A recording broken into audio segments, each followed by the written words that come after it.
প্রশাসনিক যত খুনি ছিল এদেরকে গ্রেফতার করে আইনের আওতায় আনা, এবং যে পদগুলো শূন্য হবে সেই পদে কোটা সংস্কার আন্দোলনে এবং বয়স সীমা 35 সংস্কার আন্দোলন সহ যত আন্দোলনে যারা ছিল, যারা বেকার, যারা বিশ্ববিদ্যালয় থেকে যোগ্যতা নিয়ে এবং যাদের ভিতরে মানবিকতা রয়েছে, মানবিক মূল্যবোধ রয়েছে, মুক্তিযুদ্ধের যে এক অন্যতম আকাঙ্ক্ষা ছিল মানবিক মূল্যবোধ, সামাজিক ন্যায় বিচার, এটা যাদের ভিতরে আছে তাদেরকে এই চাকরিতে পদান্বিত করা এবং সেই সমস্ত খুনিদেরকে বিচার আওতায় আনা। এখন অন্যান্য রাজনৈতিক দলের সহিংসতা কিন্তু আমরা চাচ্ছি না। আমাদের আসলে দাবিগুলো এটাই যে আমরা জনগণের অধিকার নিশ্চিত করতে চাই। এমনকি আপনাদেরকে বলছি যে আমরা গণমাধ্যমের স্বাধীনতা নিশ্চিত। ডিফারেন্ট হইতে দেয় 1 মিনিট। সেটা হলো আপনি বলছেন যে আমাদের স্পিডটা, কাজের স্পিডটা কেমন হবে। আচ্ছা, এখানে একটা কথা বলি, আমাদের এখন কাজের কয়েকটা কাজ আছে, মুখ্য এবং গৌণ। At first will select which we have to do right now situation একটা, আর একটা আছে সিকোয়েন্সিয়াল কাজ। যেমন রাইট নাও সিচুয়েশন আপনি বুঝতেছেন, economic reformation, law and order, first priority, this are first priority, law and order, right. অনেকে সুবিধাবাদী মানুষ এগুলো চয়। এরপর আস্তে আস্তে আমরা শহীদদের ফ্যামিলির সাথে দেখা করা, তারপরে বাংলাদেশের বিভিন্ন জায়গায় সবকিছু আমরা আস্তে আস্তে আস্তে আস্তে করবো, but will proceed in a sequential manner. I think the point is clear. Thank you. খুবই মেরামত করবো।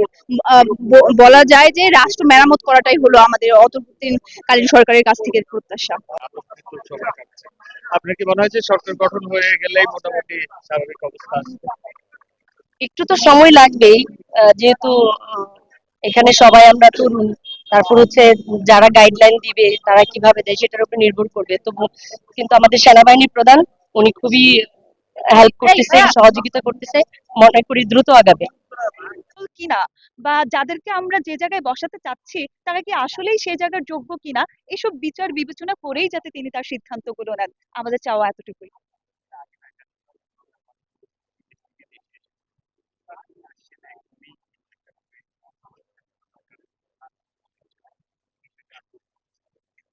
এই বিষয়টা আপনি তার সাথে ডিসকাস করবেন যে তার কাছে কেমন লাগছে। আমরা শিক্ষার্থীরা, যেহেতু তিনি আমাদেরকে নেতৃত্ব দেওয়ার জন্যই আসছেন, তো আমরা সকল শিক্ষার্থীরা এবং সাধারণ সব মানুষই খুবই খুশি, কারণ আমরা জানি যে তিনি হয়তোবা আমাদেরকে সমর্থন করবেন এবং তিনি যোগ্য, তিনি সেটা যোগ্য বলেই কিন্তু তিনি এই জায়গাটাতে এসেছেন এবং এই জায়গাটা তিনি তৈরি করে নিয়েছেন এবং সাধারণ শিক্ষার্থীরাই তাকে এই জায়গাটাতে বসিয়েছে। তো সেই জায়গা থেকে আমরা আশা করছি তিনি আমাদের সাথে আহ আমাদেরকে পূর্ণ সমর্থন করবেন এবং আমাদের সাথেই থাকবেন।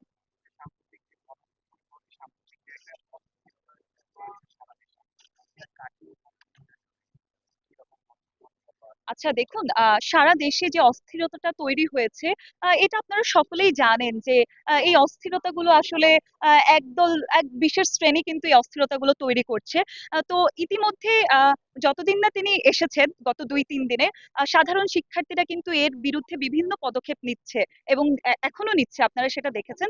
এবং আমরা অনেক আগে থেকে অপেক্ষা করছি যে তিনি যখন আসবেন তিনি হয়তোবা এর বিরুদ্ধে আরো কঠোর কোনো নিয়ম তিনি প্রণয়ন করবেন এবং সুষ্ঠু আইন শৃঙ্খলা প্রণয়নের মাধ্যমে আমরা আশা করছি এই সহিংসতা, এই অস্থিরতা, এগুলো থেকে আমরা খুব দ্রুত বেরিয়ে আসতে পারবো ইনশাআল্লাহ।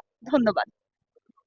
তবে নামের যে শেষ তালিকা সেটা শপথ গ্রহণের সময় একসঙ্গে আমরা নিরাপত্তার খাতিরে প্রকাশ করতে একটা পারছি। গুঞ্জন উঠেছে যে আপনাদের বৈষম্য ছাত্র আন্দোলনের ব্যানার থেকে বা আপনাদের এই আন্দোলন থেকে আপনারা রাজনৈতিক দল গঠন করবেন, এটা সূত্রে কতটুকু আপনারা কি ভাবছেন? আমাদের বৈষম্য বিরোধী ছাত্র আন্দোলন এই ব্যানারে তো রাজনৈতিক দল হতে পারে না।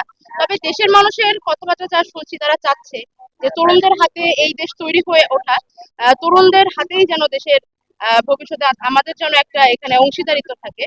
আমরা এই মুহূর্তেই শুধু জনগণের কথা শুনছি। দেশের পরিস্থিতি আগে শান্ত হোক, আগে অন্তর্বর্তীকালীন সরকারটা তৈরি হোক, যে আইন শৃঙ্খলা রক্ষা বাহিনীর যে বিশৃঙ্খলা তৈরি হয়েছে সেটা শেষ হোক, আমরা তারপরে এই বিষয়ে ভেবে দেখবো যে আমরা কি করতে পারি।